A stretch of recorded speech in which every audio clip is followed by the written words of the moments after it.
Kiai Haji Ahmad Muwafiq. Kepada beliau waktu dan tempat kami persilahkan.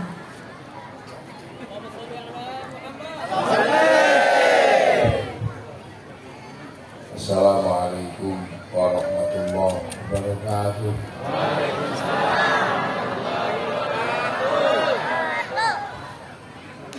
Ini mas kesuwen ngenteni.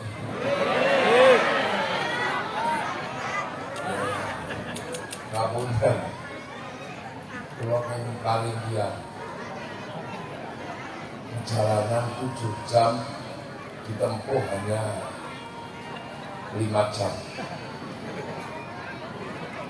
Ngaji alor-alor. Bismillahirrahmanirrahim. Bismillah, alhamdulillah, wassalatu wassalamu ala rasulillah Sayyidina Muhammadin Abdillah wa ala alihi wa ashabihi wa mawalah la hawla wa la quwwata illa billah. Amma ba'dah, para alim, para ulama, para kiai, Ketua Majelis Ulama Indonesia, Ketua Jamaiyah Nahdlatul Ulama, Ketua Pimpinan Daerah Muhammadiyah, kalau ada hadir, dan Ketua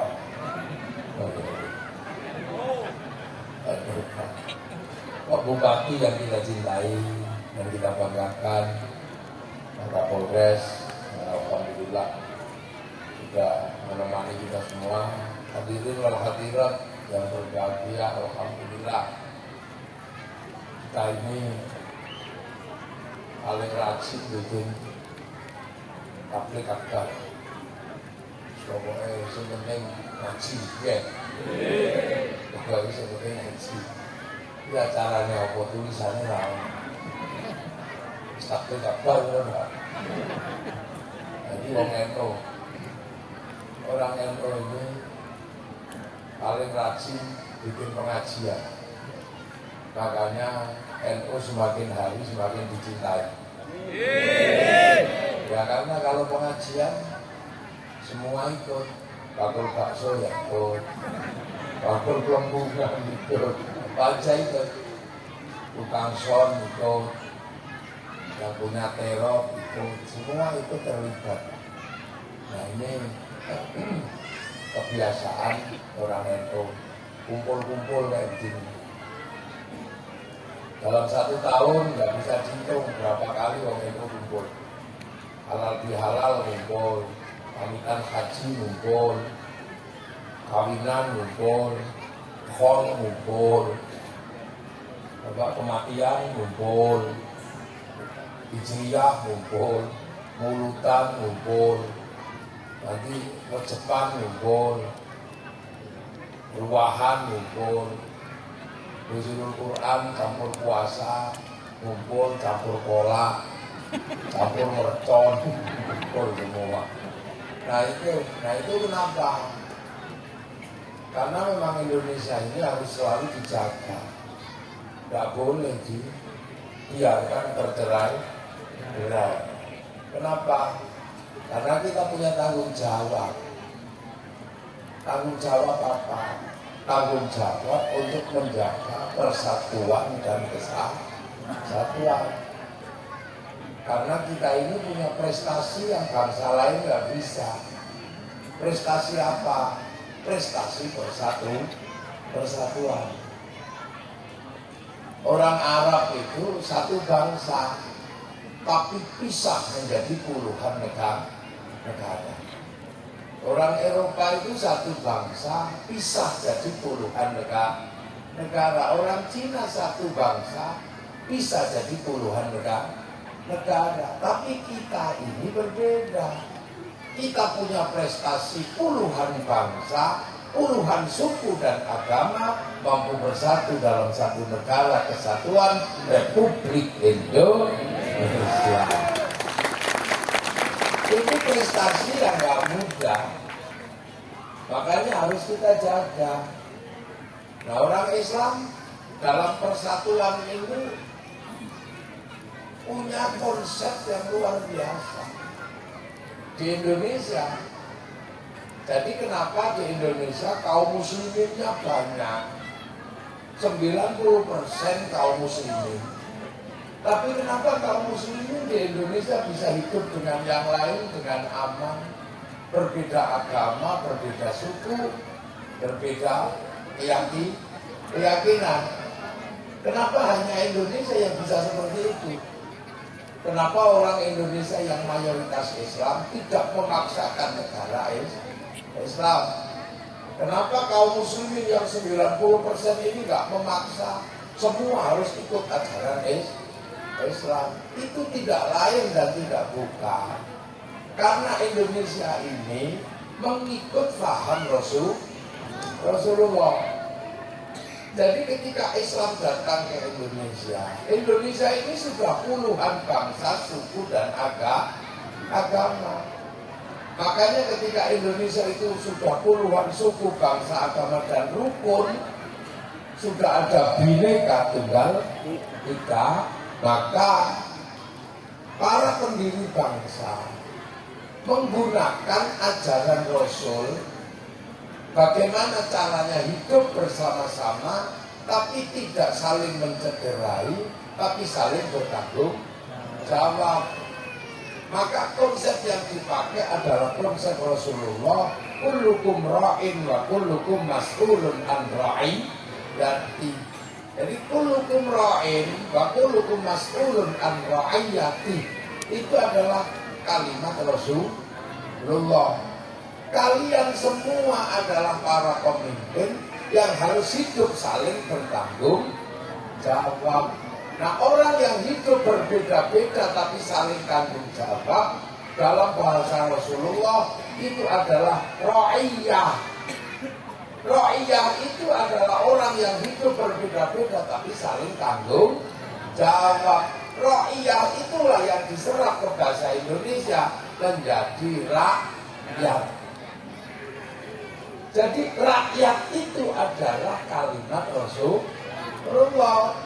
Makanya Indonesia ini ketika menganut paham ra'iyah atau rakyat, maka kaum muslimin bisa hidup berbeda-beda dengan bangsa, suku dan yang lain, tapi saling bertanggung jawab. Makanya di Indonesia sekuat apapun kaum muslimin tidak akan pernah menindas dan menjadi diktator di Indonesia karena paham yang dipakai adalah konsep ra'iyah yang diserap ke bahasa kita menjadi rakyat. Jadi Indonesia itu rakyat berbeda-beda tapi saling tanggung jawab, bukan people. Kalau people itu vox populi, vox dei, suara mayoritas, suara Tuhan. Begitu dia mayoritas, dia mengatakan atas nama Tuhan. Kita juga bukan komunis. Kalau komunis itu proletar, masyarakat bawah memimpin. Begitu yang bawah memimpin, ada diktator proletariat. Nah, kalau rakyat itu selamanya tidak akan pernah menindas. Karena apa? Rakyat adalah potret kehidupan manusia yang berbeda bangsa, suku dan agama, tapi hidup bersama saling bertanggung jawab. Dan itulah yang sekarang kita nikmati menjadi rakyat. Dan satu-satunya bangsa muslim dunia yang sanggup mengambil kalimat ra'iyah untuk menyebut warga bangsanya hanya muslim Indonesia. Jadi makanya kaum muslimin hidup dimanapun gak masalah. Makanya ketika ra'iyah ini bersatu, berkumpul, berbeda-beda tapi hidup bersama, namanya musyarakah. Bahasa Arab itu yang akhirnya kemudian dikenal dengan bahasa sini diserap menjadi masyarakat. Nah, masyarakat atau musyarakah ini kalau berbeda paham maka harus bermusyawarah, wasyawirhum fil amri. Makanya karena dulu yang bangun konsep ini para wali, makanya daerahnya ra'iyah, daerahnya musyarakah atau masyarakat disebut wilayah. Karena yang bangun konsep itu adalah para wali, maka daerahnya disebut wilayah. Dan wilayah itulah yang sekarang berubah menjadi Negara Kesatuan Republik Indonesia. Indonesia. Maka penerus para wali santri Nahdlatul Ulama NKRI harga nah itu jadi ini terangkan. Makanya NKRI ini pemimpin tertingginya Majelis Permusyawaratan Rakyat, Dewan Perwakilan Rakyat. Maka menjadi DPR juga benar secara syar'i, menjadi MPR benar secara syar'i, menjaga NKRI jadi TNI Polri benar secara syar'i, melaksanakan kebijakan sebagai eksekutif betul secara syar'i, menjadi bupati. Itu makanya nggak ada. Nah itu makanya ketika NKRI ini berbeda-beda tetap satu, maka semuanya harus patuh pada prinsip persatuan. Makanya ketika NKRI berdiri minta bersatu, maka apapun alat persatuan kita siapkan dan kita pertaruhkan. Pengen merah putih sebagai simbol persatuan, kita tancapkan merah putih. Belanda nggak terima, maka kemudian siapapun yang mengibarkan merah putih ditembak sama Belanda. Karena merah putih mempersatukan. Kalau bendera NU hanya untuk NU, Muhammadiyah nggak mau. Bendera Muhammadiyah NU nggak mau. Bendera Coca-Cola, Pepsi nggak mau. Dengan sama ya. Tapi kalau merah putih itu milik persatuan Indonesia, maka sudah betul kalau ada acara harus ada merah putih. Ojo kupluk-kupluk sing ngono merah putih. Nah itu karena itu dulu maka santri ketika merah putih dilarang Belanda, dulu kami di Jawa itu kalau kibarkan merah putih di atas rumah, Belanda curiga dengan merah putih di rumah, tiangnya dikasih tebu. Masih curiga tiang rumah dikasih adi, masih curiga tiang rumah dikasih pisang, masih curiga tiang rumah dikasih kelapa, masih curiga besok bawa tumpeng sama ingkung. Akhirnya kata Belanda, mau makan aja susah. Yang dia nggak tahu, nasi habis, ingkung habis, padi mengering, tebu mengering, pisang rontok, kelapa rontok, yang tersisa tinggal merah putih di dada kami, anak-anak Indonesia. Di Surabaya pengen punya merah putih, langsung naik sobek yang biru, sehingga tinggal merah putih. Belanda marah luar biasa, seluruh Surabaya dibombardir karena mengibarkan merah putih. Sehingga terjadi perang besar di Surabaya. Akhirnya mau tidak mau, Nahdlatul Ulama mengambil sikap bahwa mempertahankan merah putih dan Indonesia hukumnya wajib secara syar'i. Maka 22 Oktober disepakati perang melawan Belanda dalam resolusi jihad. Meledaklah 10 November. Akhirnya yang 10 November diperingati sebagai Hari Pahlawan, yang 22 Oktober diperingati sebagai Hari Santri Indonesia. Demi apa? Demi merah putih. Maka jangan sekali-sekali kau hinakan merah putih. Jutaan nyawa dikorbankan untuk punya simbol persatuan negara. Sekarang merah putih nggak minta nyawa, cuma minta gini tok. Itu ada yang bilang bid'ah, ada yang bilang musyrik. Ini pasti zaman perang, nenek moyangnya mata-matanya Belanda ini. Loh itu persatuan. Makanya sekarang santri bagaimana? Ketika pengen punya Pancasila, semua santri mensepakati Pancasila. Gak ada yang bertanya, Pancasila ini buatan apa? Pancasila pasti sudah betul secara syar'i. Kenapa? Karena Nahdlatul Ulama tahu persis Hasyim Asy'ari sebelum menyatakan Pancasila betul secara syar'i, itu sempat istikharah, sholat hajat 2 rakaat, rakaat pertama 41 kali surat At-Taubah, rakaat kedua 41 kali surat Kahfi, baru menyatakan pada Yai Wahid Pancasila sudah betul secara syar'i. Maka sampai kapanpun Nahdlatul Ulama tidak akan pernah mencederai Pancasila sebagai dasar negara kesatuan Republik Indonesia. Nah itu makanya sekarang santri tinggal jaga bagaimana persatuan ini terlalu terjaga. Makanya agama bagaimana mempersatukan, jangan agama menjadi lambang perpecahan. Maka sampai bisa lihat caranya NU merawat bangsanya, karena lihat ini setiap hari. Caranya apa? Apa-apa dikerjakan bersama, nama makan bersama-sama, nasinya jadi satu namanya tumpeng, ayamnya jadi satu namanya ingkung. Terus bersatu dalam doa, kiainya yang doa, santrinya yang amin. Nanti kalau sudah kepanjangan, amin. Berhenti, kiainya paham.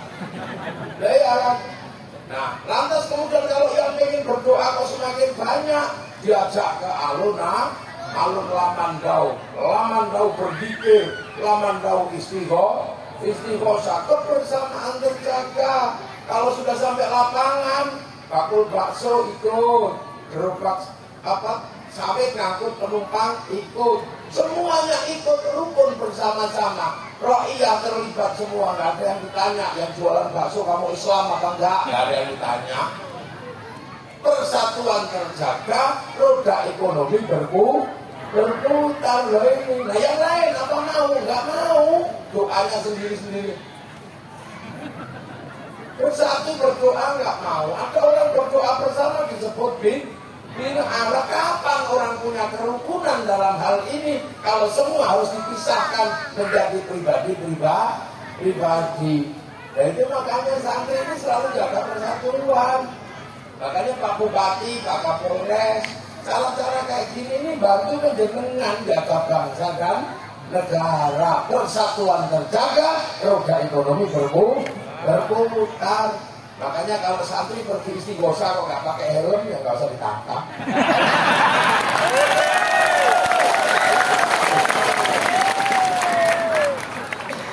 Nah itu satu.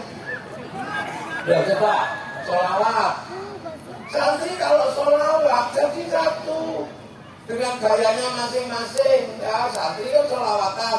Ada yang marhaban ya nurul aini marhaban. Ada yang begitu, ada yang rambutan. Ya Rasulullah salamun alaikum ya Rabbi Aisyah ya Rabbi Matayaji ya itu asli. Yang dari Jawa, Sawonan, ya Nabi salam alaika, ya Rasul salam alaika. Kalau yang dari Banjar, saya Banjar Nasir, ya Rasulullah wassalamun alaikum, Rafi'a syarimat darot, Fadayanje, Fatalalabi, ya ohai lanjut. Ya Allah itu jiwa karo, kota baru gunungnya dan negara. Yang Banjar. Kalau ini rukun jadi satu. Nanti kalau sudah semuanya sholawat, diajak berangkat bersama-sama ke alun-alun Lamandau bersolawat. Apa yang ada bersolawat? Rukun bersama-sama jadi satu. Ya jualan slayer laku, jualan spanduk laku, jual bendera laku, sampai gagang kancing laku begini-gini. Betapa rukunnya, dia gembira. Kalau yang datang Habib Syekh, Habib Bidin, kain putih laku semua. Laku semua. Kalau yang datang ke mafia sholawat, kain hitam laku semua. Segala yang ada dalam hidupmu, jos. Ya ini rukun semua. Ada orang mati, rukun kalau santri 3 hari, 7 hari, 40 hari, 100 hari, 1 tahun. besek laku, anggur Cina laku. Kemudian pergi ziarah ke makam guru. Kalau sudah pergi ziarah bis pariwisata laku. Sampai di makam wali, orang jual nasi laku, jual katok laku, bakal copet bisa hidup di makam wali. Betapa Islam dari yang gembira di bawah santri. Lantas kemudian di situ rukun, pojok makam, astagfirullah, Rabbal baraya. Ini belum selesai, pojokan datang lagi. La ilaha illallah, la ilaha illallah. Belum selesai, pojoknya datang lagi sak rombongan. Sallallahu itu belum selesai, pojoknya sudah datang lagi. Ila kadratin nabiyil Mustafa Muhammadin sallallahu alaihi wasallam al-Fatihah. Gak ada yang bagian gitu, gak ada. Pojok lagi datang apa? Ibadallah rijalallah aghisuna li ajlillah gunu'a lana lillah azanallah fadlillah. Rukun gak ada yang ribut. Tiba-tiba ada satu orang pakai jaket rapi gitu. Semua tolak-tolak, jangan-jangan copet gitu. Ternyata akhirnya begitu ditengok ini mau ngapain, ternyata buka jaket gitu, ada speaker kecil gitu. Rombongan dari Laman Daud itu Budi Bes. Ini mana ada mekanisme sosial seperti ini kalau tidak dikendalikan oleh Nahdlatul Ulama. Mulai orang itu mesti rukun, tak ada ini yang rembuk. Ya kan? Terus ziarah makam guru. Akhirnya di mana gurunya disemayamkan, diziarahi, pasti merindukan tanah-tanah itu. Orang Lamandau bisa mencintai Banjarmasin karena ada guru Zaini, bisa mencintai Kutai Timur, semua dicintai di mana gurunya bersemayam. Kalau setiap gurunya yang disemayamkan di sebuah tanah menghasilkan rasa cinta dan kerinduan pada tanah itu, kalau merata seluruh Indonesia, itu adalah cikal bakal cinta pada tanah air. Cuma karena teroris itu orang masing senang ziarah, meledas-ledos. Terus NU santri dikenal kayak gini di masjid pasti sopan, karena kiai bagi santri itu ada dua, kiai sakti dan kiai kurang sakti. Kalau saya ini kiai kurang sakti, bisa diinterupsi, Gus, udah mau maghrib, udah ya, bisa. Tapi ada kiai yang sakti, siapa? Khotib Jumat itu kiai paling sakti, gak ada orang berani. Udah, gak ada yang berani. Makanya khotib itu absolut kemerdekaannya berpidato. Makanya biar khotib itu gak ngawur, dikasih tongkat sama suruh baca teks. Makanya kalau baca teks yang sopan, Ittaqullah. Mau nakak, mau gini-gini, teksnya hilang disebut dipasang angin. Tangannya mau gini-gini, aku tongkatnya jatuh. Makanya orang kalau khutbah pakai tongkat dan baca teks pasti sopan. Ittaqullah. Begitu tongkatnya bid'ah, orang lepas tongkat yang terjadi saudara Jokowi, nanti begitu. Ya. Makanya kalau mau lihat yang aneh-aneh, lihat dulu ada tongkatnya apa enggak. Jadi loh, akhirnya dengan cara santri Islam Indonesia yang gembira, rukun dengan yang lain, tidak pernah ribut. Masih kumpul dengan siapapun, gak ada yang ribut kalau santri. Karena apa? Konsep rohiyah membangun kebersamaan, berbeda-beda tapi hidup saling tanggung jawab. Nah, dengan cara seperti ini akhirnya Indonesia punya prestasi. Prestasi apa? Prestasi tentang beragama yang baik, rukun dan sentosa serta yang gembira. Hasilnya setelah ditinggal Rasulullah, Islam yang bergerak ke Eropa, bahkan pernah dipimpin Panglima Perang Khalid bin Ziyad, berhenti, macet. Islam yang bergerak ke Afrika, macet. Islam yang bergerak ke Cina dipimpin sahabat Sa'ad bin Abi Waqqas, macet. Islam yang bergerak ke Rusia macet, tapi Islam yang bergerak ke Indonesia di bawah naungan santri bergerak menjadi kekuatan terbesar di dunia, dan itu ada di Indonesia. Makanya jangan dikit-dikit Islam tertindas kriminalisasi, jangan. Kita ini rukun dari dulu sama siapapun. Makanya Indonesia di tangan santri gak akan mencederai siapapun. Tapi saya nggak tahu kalau dengan yang lain yang dikit-dikit bid'ah begitu itu pasti ribut. Ikhwanul Muslimin, persaudaraan sama kaum muslimin didirikan di Mesir. Mesir luluh lantak, akhirnya Mursi digantung sama orang Mesir. Ikhwanul Muslimin gagal di Mesir, maka jangan dibawa ke Indonesia. Khilafah, Hizbut Tahrir gagal di Filistin, didirikan di Filistin, maka jangan dibawa ke Indonesia. Urusan jenggot, urusan celana cingkrang, jangan ribut di Indonesia. Karena orang Afghanistan bangsanya runtuh dengan Taliban hanya karena persoalan celana cingkrang dan jenggot.